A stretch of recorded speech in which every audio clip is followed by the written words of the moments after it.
You're listening to the Good Food CFO podcast, where we challenge the status quo of the food industry, celebrate good food founders who are building businesses on their own terms, introduce industry disruptors, and are redefining equitability. If you're ready to build your financial confidence and join the good food revolution to change the way the food industry does business, you are in the right place. I'm the Good Food CFO and your host, Sarah Delavan. This episode is about an article, but before we get into that, Chelsea, I want to talk about another article that I read recently that I think not mirrors, but really sort of drives home or enforces what I'm talking about in the main episode.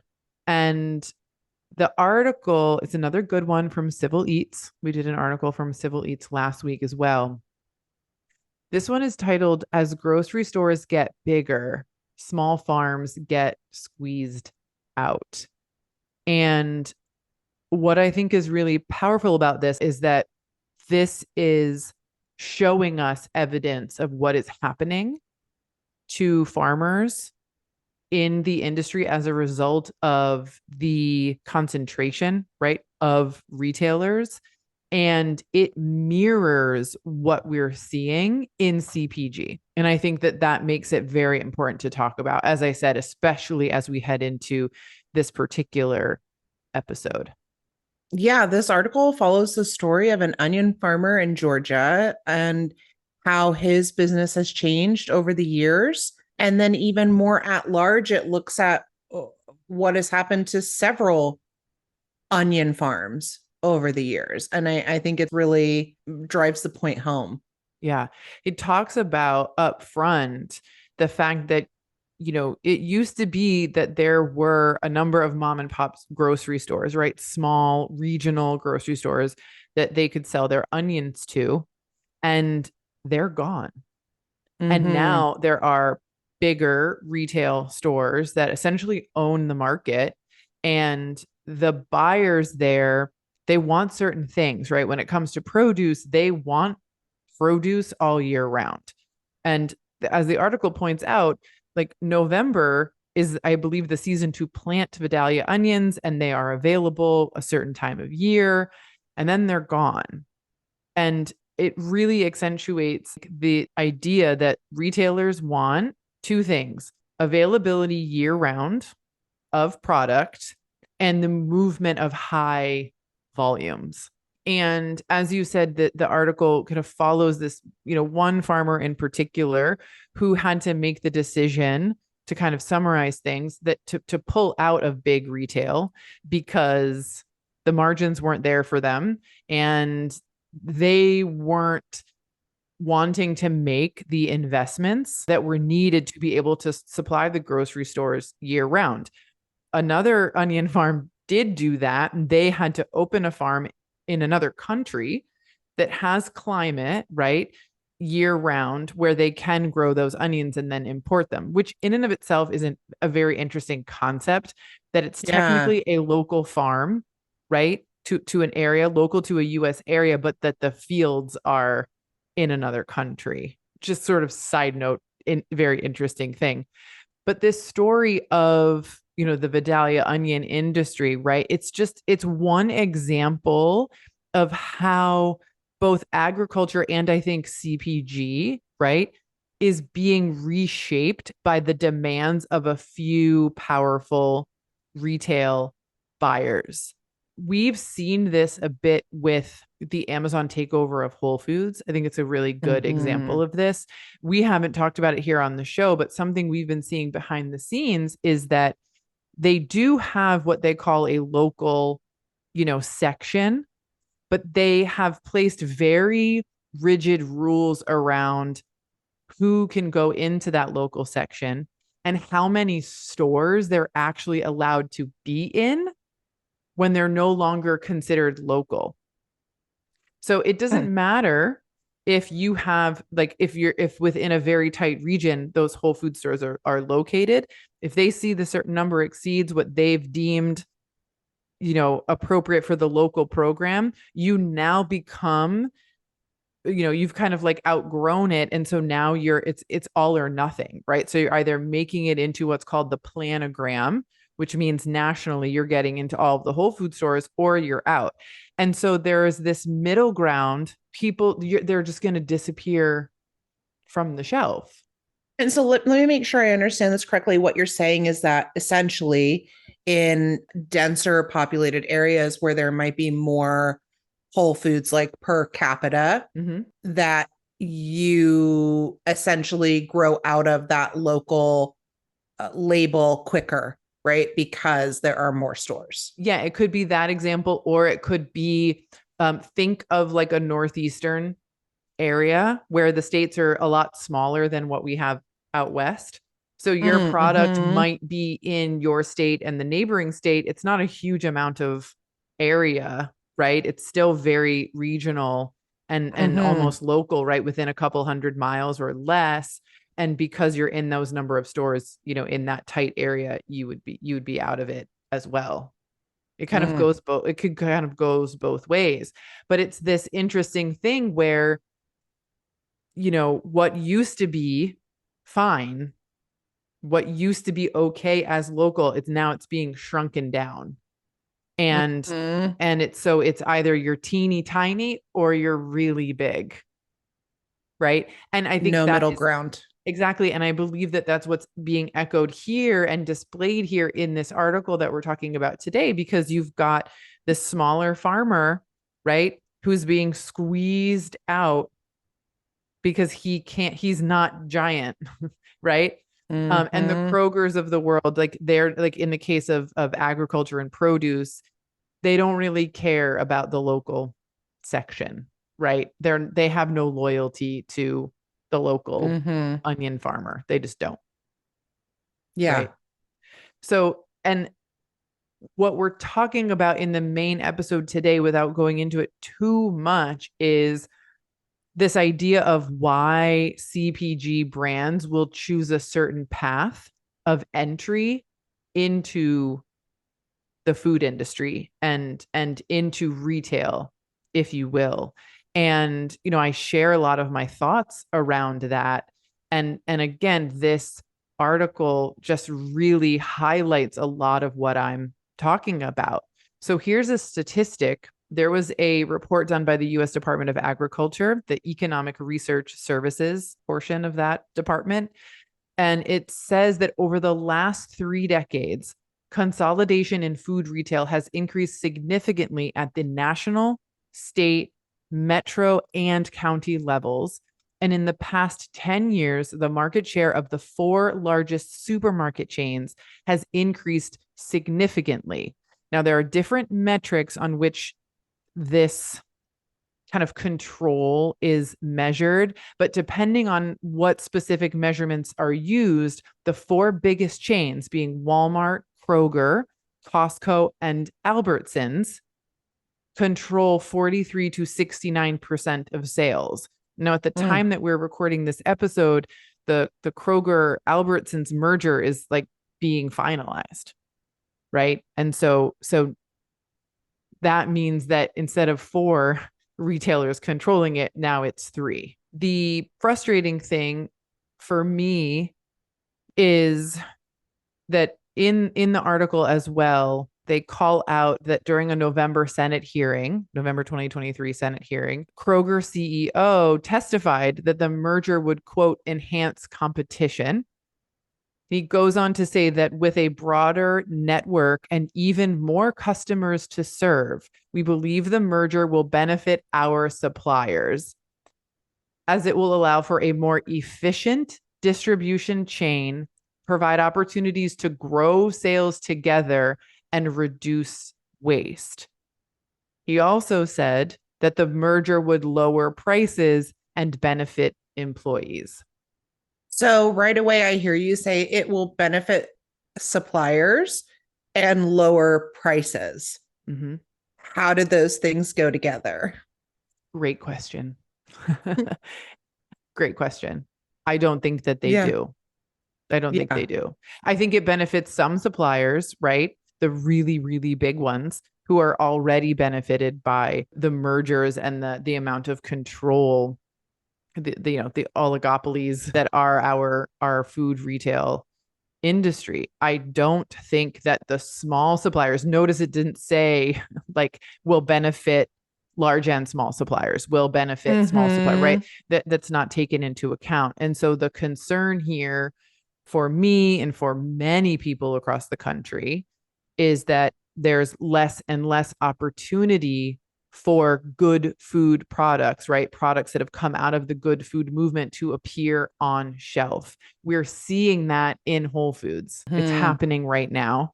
It's something that is documented and that is like coming across my desk. We're seeing it with farmers, right, in this article, and it's going to get worse and worse over time.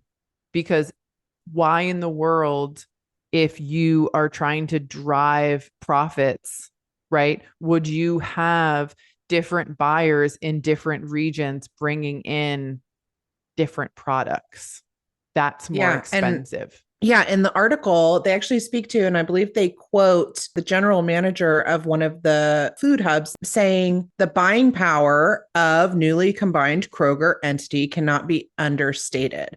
Growers and shippers are ultimately, and I think this goes for CPG as well, right? What we're talking is are ultimately price takers and are constantly struggling to achieve better than break even prices from retailers.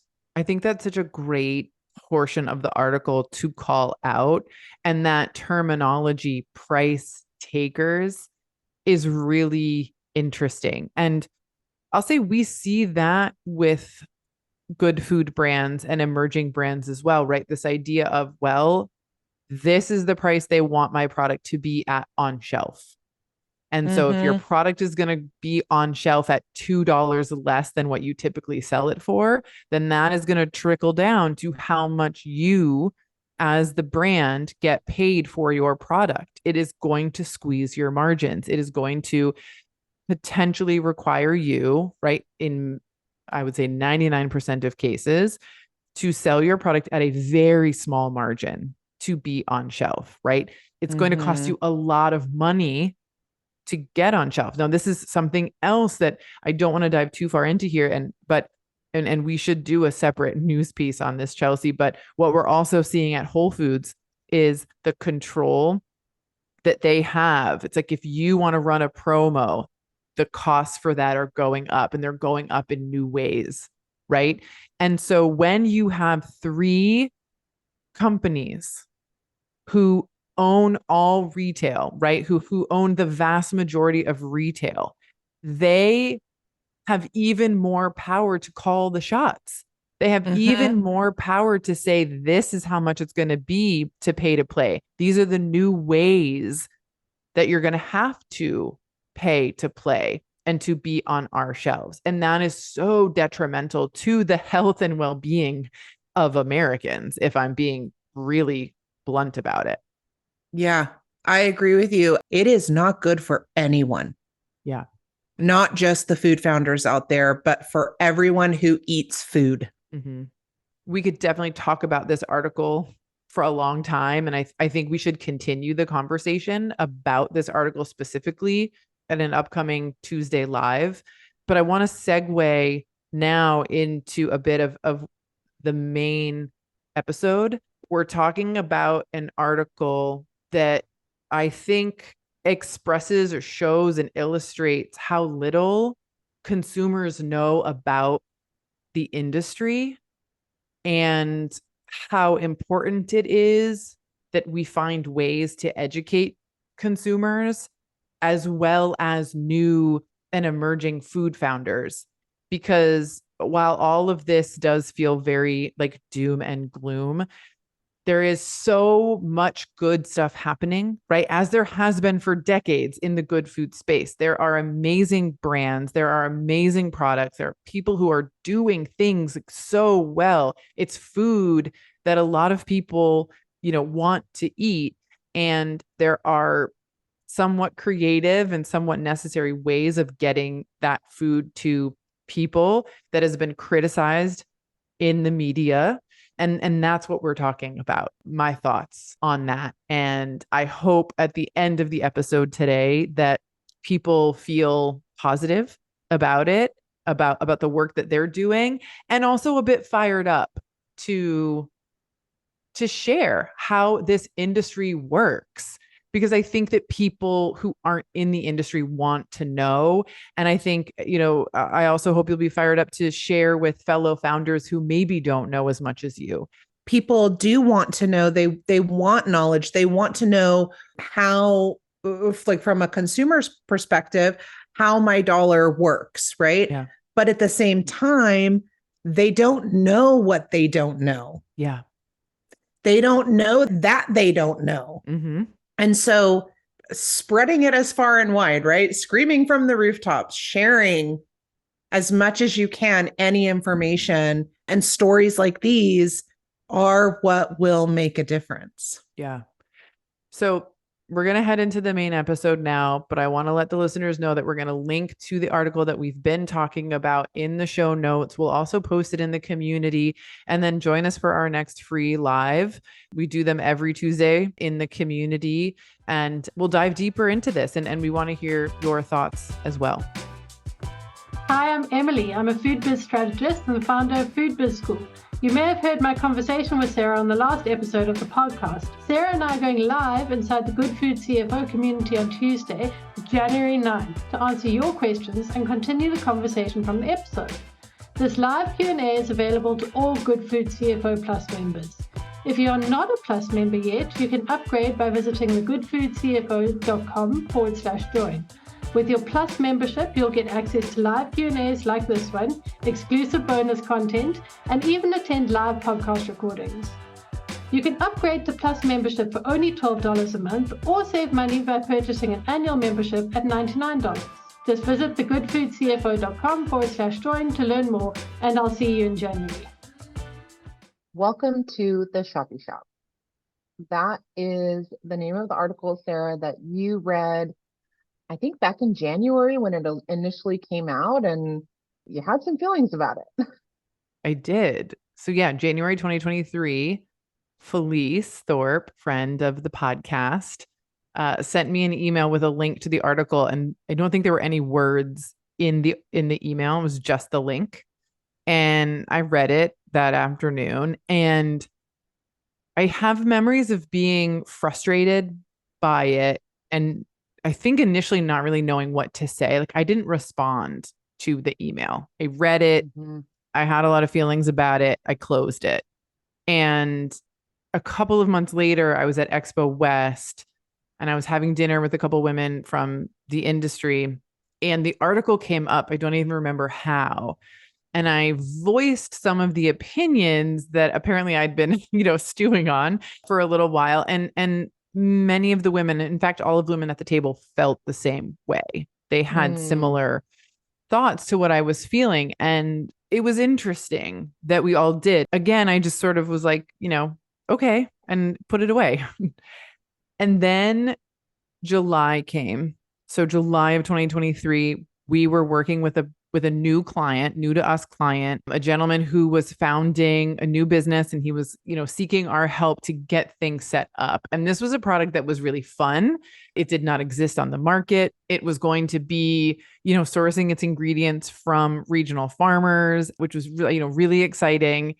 And a couple of weeks into working together, he sent me an email. I saved that email because it's really impactful. It said, I read this article about the Shoppy Shop trend, which really spun me out and confirmed some of the things I was kind of worried about. So I made some changes to my plan and to my goals, etc., all of which make the business less viable and more artisanal, and probably more challenging on the financial side. It went on from there, but I remember getting flustered, getting frustrated. This article that I was frustrated with, that I had sort of tucked away for so long and thought I didn't think there'd be any impact necessarily from the article. And then to find that it was not only still kind of like making the rounds, but it was negatively impacting founders and potential founders, I just felt like I need to say something about this. I need to, share my thoughts on why this article is problematic. We had a very candid email exchange, he and I. We talked about it in person and kind of dialogued about it because I wanted to know where he was coming from and to get his thoughts as a founder, But at the end of the day, I think, we both landed on the good food movement and the good food revolution don't move forward unless we have financially viable companies, right? And that's a big part of the work that we do.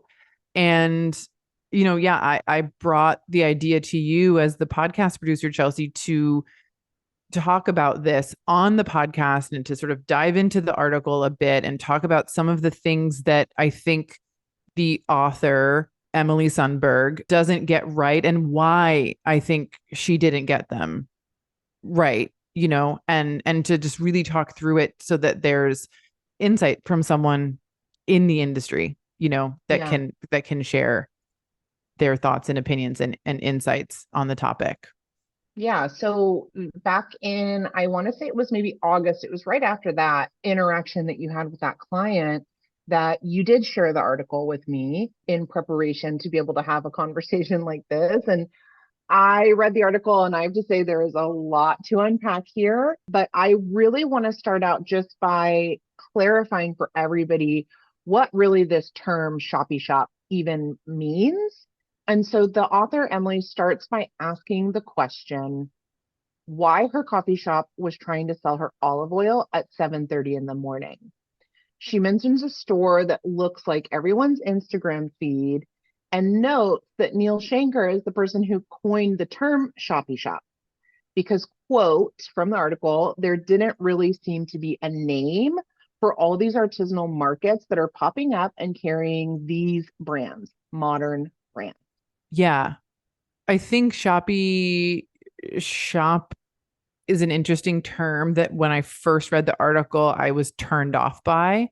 Mm-hmm. And the more I've thought about it, I've embraced the term Shoppy Shop. I love Shoppy Shop. They serve a specific purpose within the industry. And we'll talk about that a little bit more too. But artisanal market itself was a great name. But if people like Shoppy Shop, like let's go with it.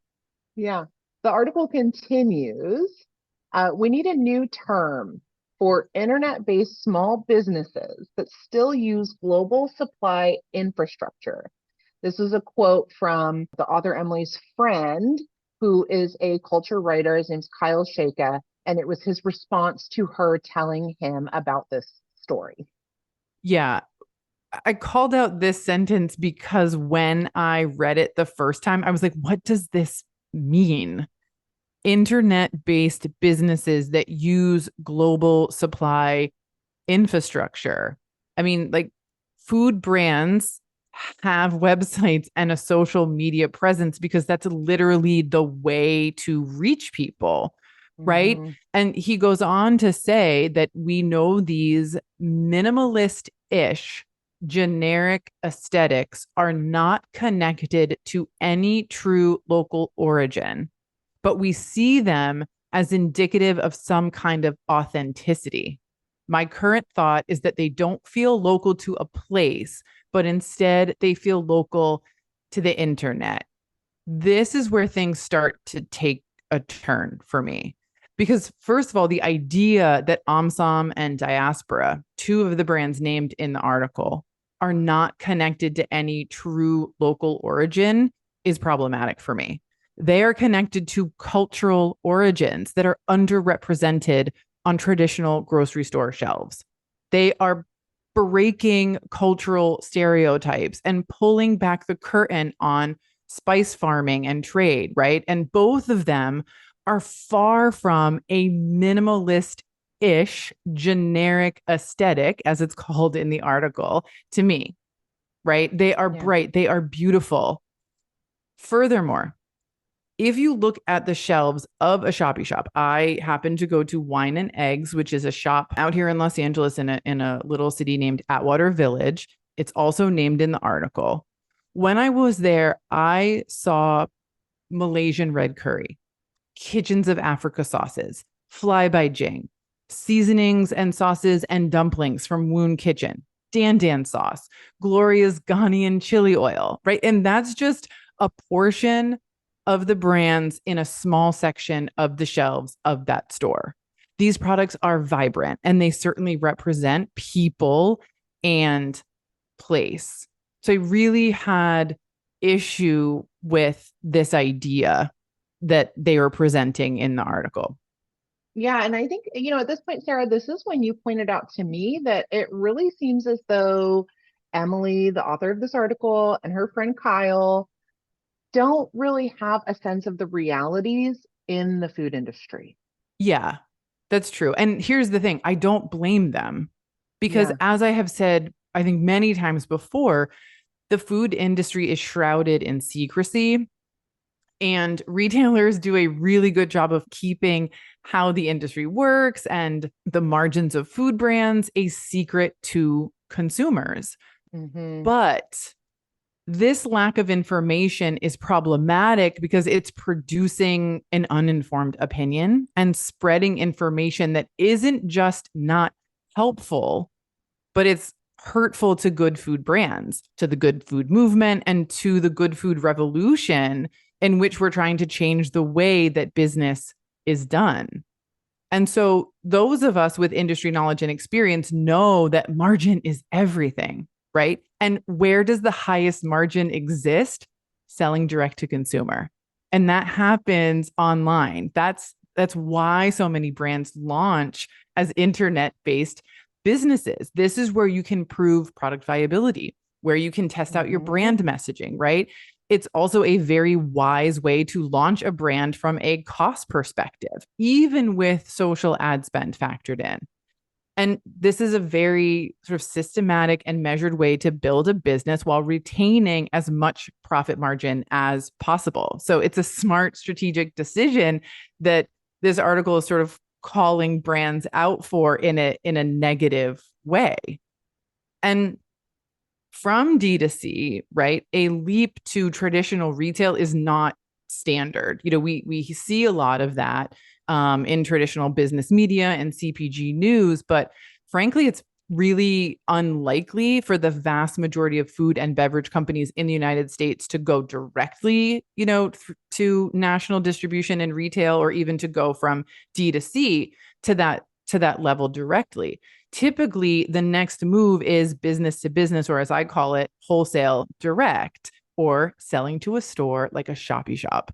Yeah. And again, doing so has typically good margins. You have a direct relationship with the buyer, and often you have a built-in customer base if the store has built a community and become a trusted place to find good quality food. Yeah. And even later in the article, right, Amrit Richmond, the founder of Indie CPG Newsletter, points out that these curated mini markets and hotel gift shops have been a lifeline for indie brands that launched in late 2019 to 2022. And for a fan of the brand on Instagram, sometimes these small stores are the only place in their neighborhood where the customer can buy it.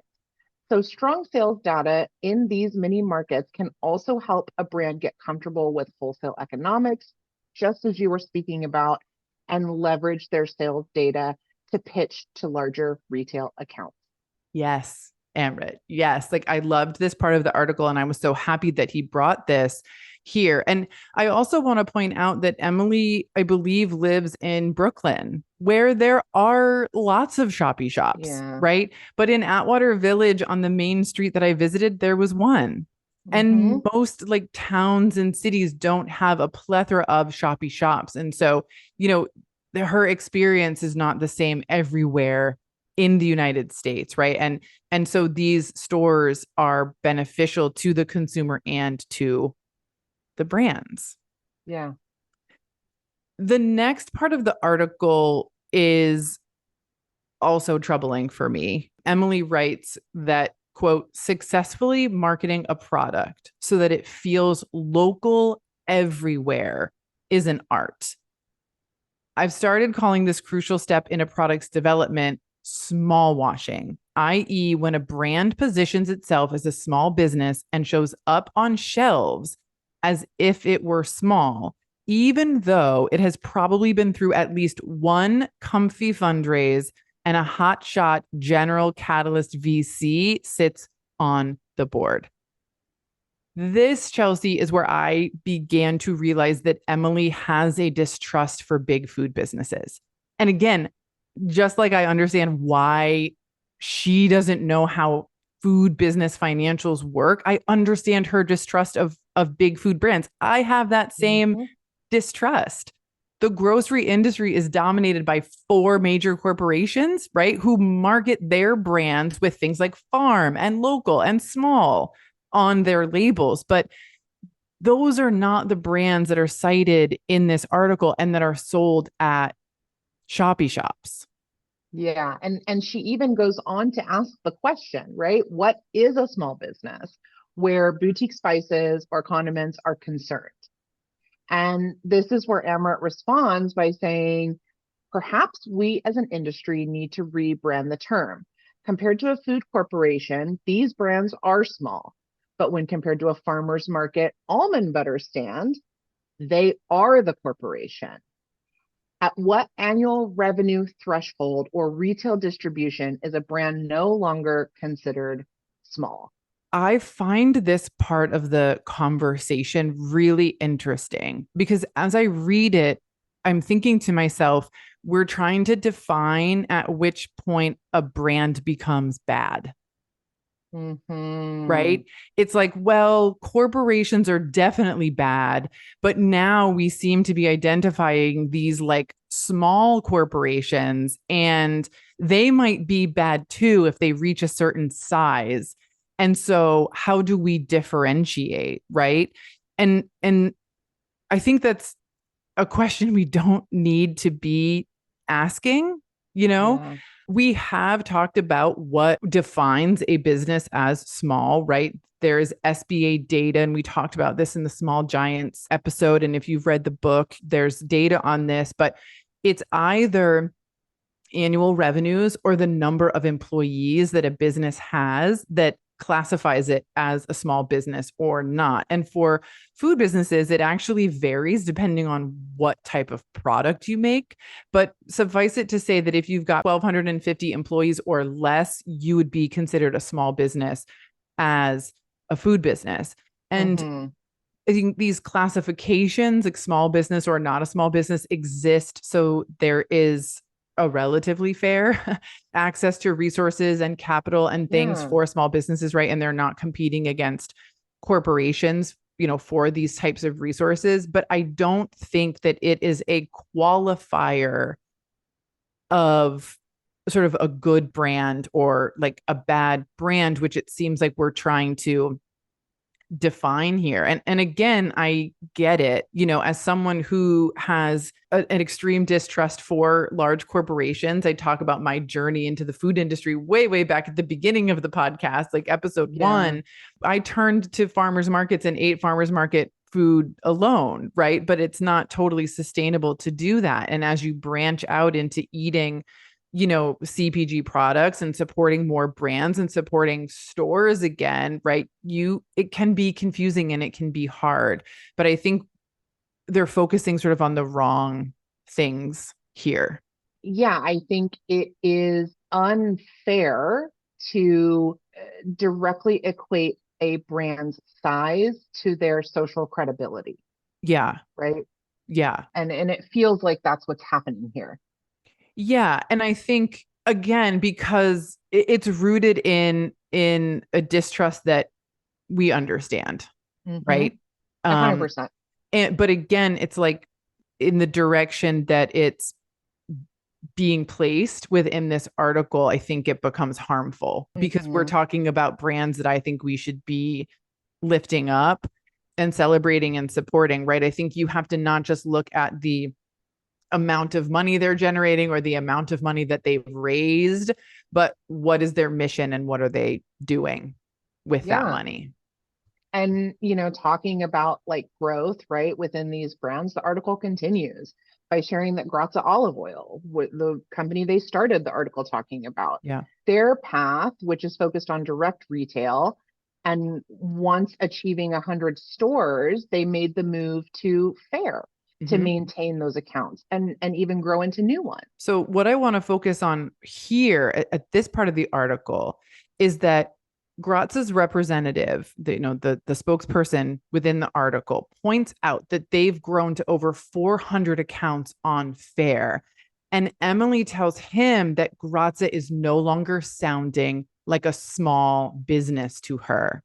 And his response is exactly what I wanted to hear. He says, and this is a quote from the article, "We're not shy about saying that our goal is to get this product into as many people's hands as possible. Of course, that's what we're trying to do.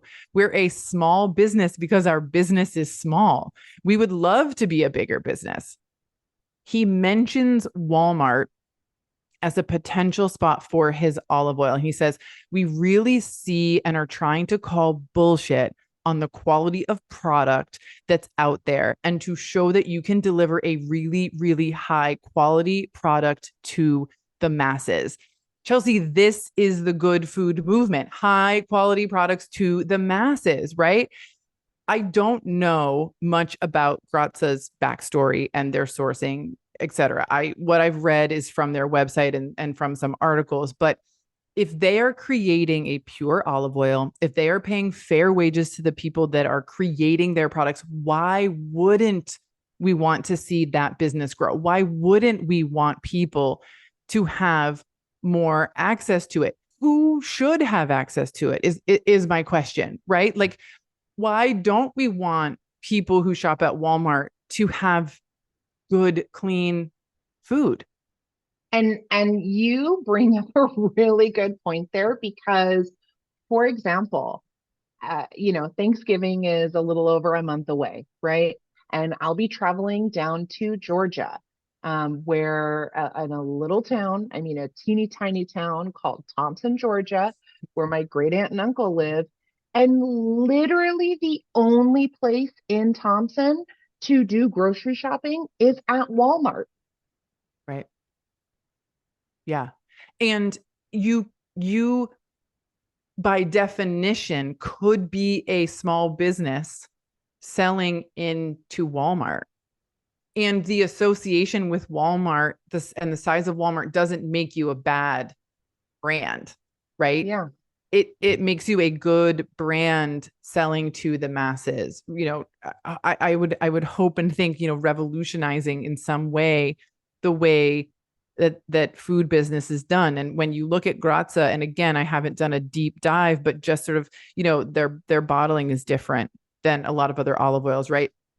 They may be making decisions internally that allow them to sell through these channels and to sell in a big retailer like that where cutting costs is maybe part of the strategy, but it's not the product, like the ingredient where the cost cutting is happening. And we see that with brands that we work one-on-one with, where the number one priority is the integrity of the product. And they're thinking through, what is the production method, right? Like, what is the infrastructure? What is the systems, that our products are traveling through, right? That we can create and make more and more and more efficient financially and otherwise to get this food to as many people as possible. I think that the good food movement needs local brands, right? So brands that are within a small radius, right? Just Thompson, they may sell only there. And then we need regional brands, right? That sell in a state or sell in a few states, and then we need national brands and we need good food at all levels. And I think, we talk about building a business on your own terms here all of the time. And that's why, right? What is the lifestyle that you want to have within, ownership and running your brand day to day? What are the financials that you feel comfortable with, right? The risk that you want to take on, right? And how big do you want to get? Because we need brands and businesses of all sizes and in terms of lengths of distribution, if you will. Absolutely. And I also want to go back because we're talking about growth, right? We're talking about size of company. And I want to go back and touch on this point about VC funding from the article. So OMSIM reportedly has raised $2.47 million over 3 rounds, according to several internet sources. And spoken about directly in this Shoppy Shop article, Diaspora has raised $2.1 million. Yes. And to that, I say, way to go, ladies. I think that that's so exciting and absolutely something to celebrate. And in response to being asked about the raise by Emily in the article, Diaspora's CEO says, we are absolutely still small. When we were hawking turmeric and cardamom only, we were pre-small. And Emily says that though pre-small was a new term to them, Audrey, the founder, did concede that her business is growing quickly. Quote, we now have sustainable capital from values-aligned investors. We have a board, but those things only came 5 years in. But when you think about the systems and the industry that we work every day to disrupt, we're still very much David with a well-aimed slingshot. And there's a bit of a dig here, I think, from the author when Emily says that I noticed the careful wording Diaspora's CEO used to finish her message. And what she said was, quote, I feel confident that Diaspora will feel like a small business for a long time because community building takes a long time. And after I read that line, I thought, this is a business that truly on every level is trying to do things differently. And so this is an idea that you could be a big business and not just feel small, but actually have community around your product and community around what you do, right? The mission, according to Diaspora's website, the big audacious dream was to grow a radically new, decidedly delicious, and truly equitable spice trade, to push a broken system into an equal exchange. And to that, I say, why wouldn't we want this business to be big? Why wouldn't we want this company and companies like it? Because there are other folks that are working within the spice trade industry, right, to change the way that things are done. Why wouldn't we want to see this business get as big as possible, right? And I think, the takeaway, Chelsea, that I hope people have from this conversation is that we need to get over this idea of big equals bad, right? Big does not always equal bad. And this is something that you said, is that big and mission driven are not mutually exclusive. And I think we see that with many of the brands that are talked about in this article. Yeah. And I think, putting the idea in a founder's head, just like you talked about, right? I'm going to bring it all the way back to the top with the founder that worked with you that read this article, right? If they get the idea in their head that they cannot be a mission-driven company and big, we go nowhere with the good food movement. We don't move forward. And beyond big, right? If they think that they can't be a mission-driven business that makes money, if they think that they can't be a mission-driven business and get venture funding, if they think they can't be mission-driven and, you know what I mean? Like pay themselves, like, yeah, or sell in Walmart, right? Exactly. Right. Like, there are I think there have been historically limitations for sure. Right. But what the good food revolution is all about is having conversations like this, pointing out problematic information and articles in traditional business and food media, right, that are holding back the growth of businesses that are creating change, not just on dinner plates, right, of the people buying the product, but creating change for the people who work for the company, for the people on the farms who are planting and harvesting, right, and processing that food. I mean, this is full supply chain change that we're talking about. And that is what, not only do I want to see it, I think that that's what we need to see. And that's what we are all about. And I'll say it again, that we need good food businesses of all sizes. And we need Shoppy shops to continue supporting diverse, small, and emerging brands because they play an important part in the good food revolution. If you'd like to continue this conversation, be sure to join us for our Fireside Chat on Tuesday, November 28th, inside the Good Food CFO Community. Our Fireside Chats are open to all community members. You can join today by visiting thegoodfoodcfo.com/join. Thank you for joining us here today. If you enjoyed this episode or found it helpful or inspiring in any way, please share it with your founder friends on social and rate and review the podcast wherever you listen. It's the #1 way to help good food founders find the show. We'll be back with a brand new episode next week.